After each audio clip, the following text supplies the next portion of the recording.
are making your voices heard today in what could be one of the most important midterm elections in history. Thanks for choosing us tonight. I'm Katie Ramble. And I'm Steve Irvin. The polls are open for a couple more hours for voters to cast ballots in a number of major races in our state, the biggest being for governor. Democrat Terry Goddard taking on Republican incumbent Jan Brewer, Libertarian Barry Hess, and Larry Gist of the Green Party also on the ballot. Goddard headed to the polls this morning with his wife to cast his vote. He says the national attention on our immigration issue has made the campaign a roller coaster for the candidates and voters. I think it's been difficult sometimes to keep our eye on the ball on how important it is to fix Arizona, to get us out of this mess that we're in today and the economy and our schools and our budget. That's what I've tried to do, and I've done the very best I can.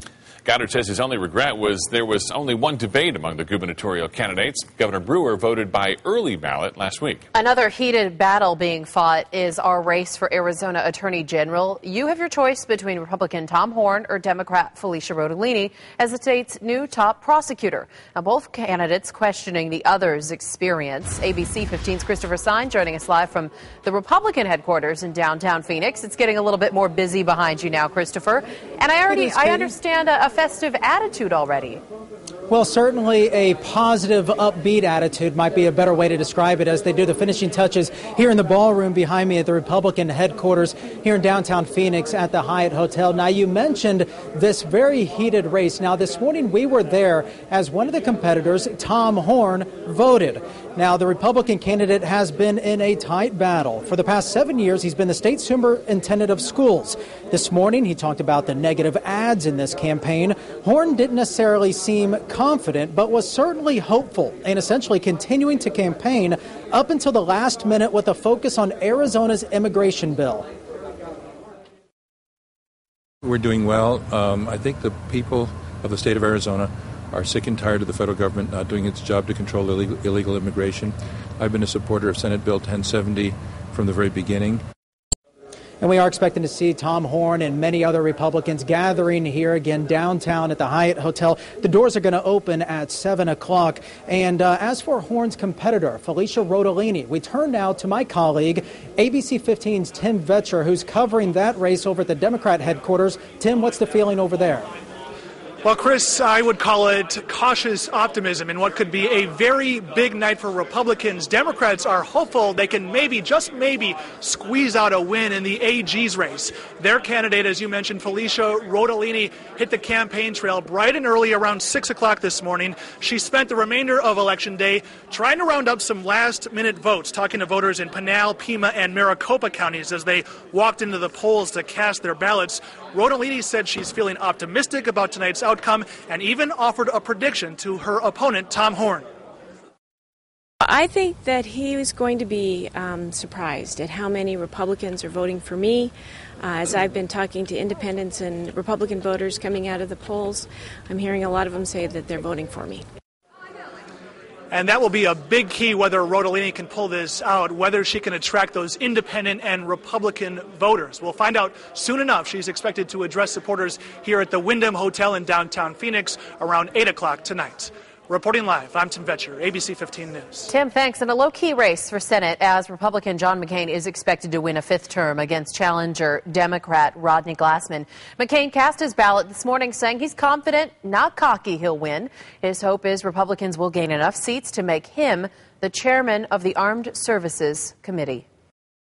Everybody agrees that it's most likely we pick up 7, 8, or 9. Whether we actually get that 10th one or not, I think could last into next week, given the way they vote in the state of Washington all by mail. Well, Glassman, a former Tucson city councilman, voted by early ballot. Your votes could change the balance of Arizona's congressional delegation. Republicans currently holding 3 out of the 8 seats in Arizona. And one of the closest races could be in District 3, where Republican John Shadegg is retiring. Now, Republican Ben Quayle and Democratic challenger John Hulbert are fighting for every vote. And ABC 15's Jen Parks is live at Hulbert's headquarters in Scottsdale. Jen, this one expected to come right down to the wire. It's very close. In fact, one of those polls put John Holdberg just 2 points ahead of Ben Quayle. But this has also been one of the nastiest races, with Holdberg running a series of attack ads against Ben Quayle, all for his involvement in that website, thedirty.com. Now, both of these candidates hit the campaign trail once again early this morning. They both headed out to vote early. Quayle with his wife, Tiffany, and then Holdberg with his wife, Carrie, and his 5 kids. Now, both candidates are lawyers. Both have run small businesses. Both say they're going to go to Washington and make changes. Quayle says he even got some advice from his dad, former Vice President Dan Quayle, on this election day. He said, just enjoy the experience. You know, this is a time where you should really be happy with the campaign that you've run, with how hard you've worked. And this is the moment that the voters, it makes that decision. So I think we've done everything we could. I think we've run a great race from beginning to end, and I think we have a real shot at this. I think it'll be a late night, and we'll see how it transpires.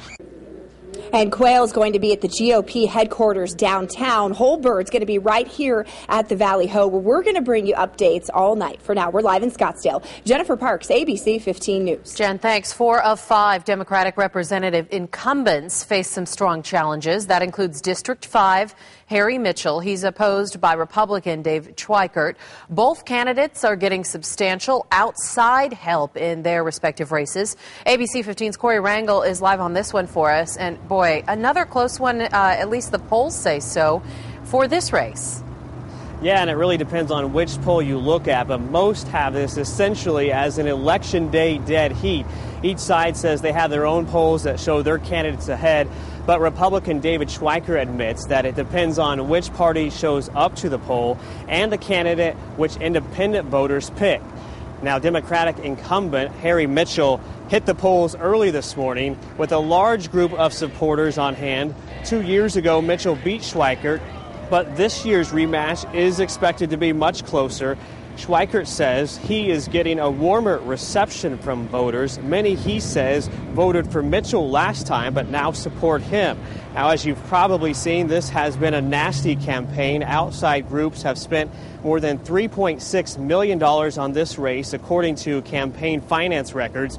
Most of it has been in the form of TV attack ads, as not only the state but the nation pays attention to this hotly contested race.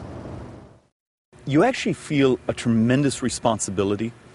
Think about it. There's people from all over the country who are watching our race, waiting to see if we win or lose, and realizing if we win, we may be one of the seats that make it so we take back the U.S. House.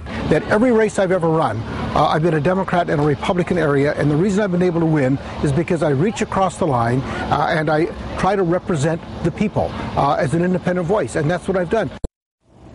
Now, both candidates say they are up bright and early this morning and say neither of them got much sleep last night, and if the polls are right, it could be another long night as both candidates wait for tonight's results. We're live in Scottsdale. Corey Rangel, ABC 15 News. Well, several election issues being discussed right now in a live town hall meeting at ASU. It's part of ABC's live election coverage, and it's also being streamed live on Facebook. ABC News correspondent David Muir is hosting the event with student Natalie Podgorski.